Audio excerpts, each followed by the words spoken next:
And, I felt this week that on the government side, a couple of ministers actually had a good week because they actually focused on their portfolio responsibilities and didn't go out freelancing as entertainers and analysts. Nicola Roxon, for one, Stephen Smith, Bill Shorten was the one who sort of drew attention to the family trust thing, I guess, in the first place. But we've talked about Stephen Smith earlier, but let's go to Nicola Roxon now, and she's come up with this plain paper packaging. It's not really plain paper, it's sort of ugly paper. Ugly paper. It's olive, which is apparently the turn-off colour. I didn't know that. For smokers, yeah. So, is it? I guess it's the question of, sounds fine, but will it work?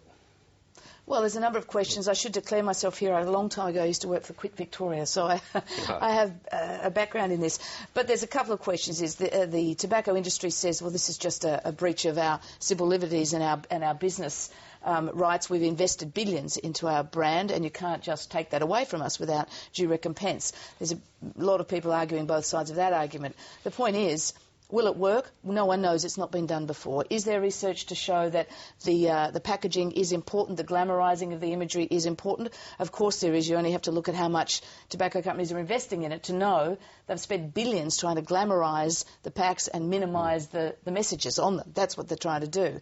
And is it worth doing? Well, the tobacco companies have known this is coming since the early 90s, when Australia first put out research suggesting this is what we should do.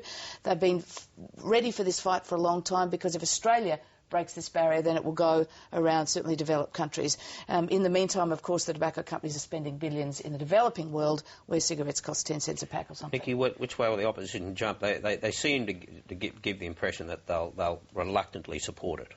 Well, Tony Abbott, of course, is, Australia's best-known fitness freak, I think, so he tends to support anything that would reduce smoking, and he was saying the other day that, he would, but he wants to see the legislation first, so they're leaving it open. I think in the end they will probably support it. I don't see how they could not, unless there's something sneaky.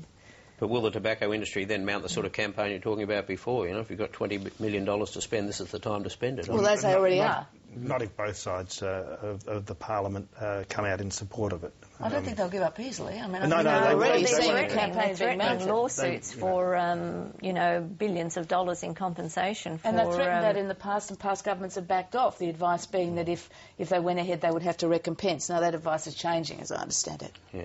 OK, and then Bill Shorten, of course, we talked about, and he was in Queensland on the insurance issue during the week, and there just does seem to be a general slackness on the part of the industry to tidy up some of these cases. We'll hear now from one particular heartbreaking case of a little 10-year-old boy who was speaking at a public meeting in Ipswich. Hi, I'm William, and I'm just annoyed that insurance won't pay out, and I'm bored. I want something to do, and I live in town. I'm sleeping on a camp stretcher. I would urge insurers to be human about this and not to be shiny-bummed bureaucrats about it. The industry's self-regulated, but I'd put the industry on notice that if it doesn't lift its socks up sharply and smartly about fixing these issues, then how can you argue against some sort of mandatory deadlines for the processing of claims? You simply can't. I think that little boy scored a direct hit on the insurance companies. Yeah, absolutely. Yeah, I've not seen that. Yeah. I mean, there's two lots of serious issues that people have got against the insurance company, complaints they've got against the insurance companies. One is about coverage, and people who thought they had comprehensive coverage have found out that it doesn't cover particular types of floods, which just happen to be the sort of flood that has ruined their houses. And then people who actually were covered and have been given a tick by the insurance companies are now in a day-to-day sort of seemingly never-ending fight over which labourers to use to do the repairs. And people who were flooded in January are talking about not moving back into their houses until at least September or October. And that's just unacceptable. At the Courier Mail, we went back very early this year and read all of the stuff from 1974, the last time there was a big flood in Brisbane. And the same arguments were had then, and the insurance companies were accused of doing exactly the same things on definitions, on delays, on arguments over every bit and piece of people's claims. I think the people of Queensland are saying, and you pick it up from Bill Shorten's response, that this time there really has to be change. There has to be, I think, clear and simple definitions of what is and isn't a flood, and also some sort of, Bill Shorten's talking about having a common sense checklist on the front of your policy, so you can see in very simple language what is in and what is not in. Yeah. If he can do that, he'll be cheered from one end of Queensland to the other. Another notch on his belt, but it does seem, the time for talking is over, isn't it? And it's about time that they started. They are responding as they are, because they've had this argy-bargy about this checklist and all of that, simplifying things. Then the floods came, and now they seem, I think they didn't help their case by not fronting up to that big public forum, refusing to be there. Clearly some leadership is needed here in the industry, and it's not forthcoming. Now, from a very messy situation, it looks as if the ALP is about to name George Wright as their secretary. Somebody has worked with Greg Combay, has worked with Kevin Rudd.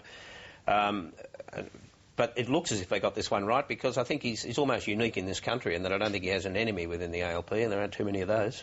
Yeah, apparently not. I know George, and a lot of people in the press gallery and who cover politics know him, and he is a genuinely nice person. He's also, as the Liberal Party's pollster Mark Textor will tell you, he's one of the best campaigners in the country. Mark Textor has enormous respect for him, and for Mark Textor to respect somebody on the Labor side, they've got to be pretty good. And for the Labor to have a non-factional National Secretary would be, it's a long time since that's happened, I think, and maybe, it is a sign of the times that they are sort of trying to break down the factions. Not from the right and not from New South Wales. It was a very clumsy way of getting there. Clumsy way started from a very bad position.